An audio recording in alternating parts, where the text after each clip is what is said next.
अगर आप भी चाहते हैं कि एम के रजक म्यूजिक भोजपुरी का ऑडियो एवं वीडियो सबसे पहले आप तक पहुंचे तो लाल बटन को दबाकर चैनल को सब्सक्राइब कर ले और साथ में बेल आइकन का बटन दबाना न भूलें। भैया तारी है। अरे नदिया तारी नहीं है रे, मार के कला तोड़ देगा। क्या हमको तारी तारी पिएगा, मेरा से झाड़ू नहीं खाएगा। पैसा पैसा क्या चाहिए? पैसा अब बाबूजी तो रखा है पैसा। अरे बाबूजी नहीं रखा है, लेकिन मेरा रखा है, मार झाड़ू के ठीक कर दे। सबको पी के साथ बर्बाद कर देगा। बर्बाद करेगा, झाड़ू से घर में खोद देगा।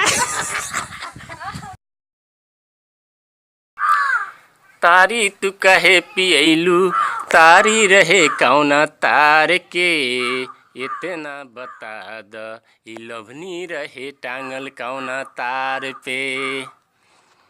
चिखना तू हमके चटैलू, जुबना तू अपन उघार के, हमके तू छोड़ के रहबू कौना तू भातार पे। भाग रे नतिया, दारू पी के तारी जी के ड्रामा कैले बारे आ कहा तारे के कौना भातार पर बात तेरा पर हम लड़ाम। हमरा के ना चिल्ला, मार झाड़ी के ठीक न कह दे हम। लबर लबर बोले रहा।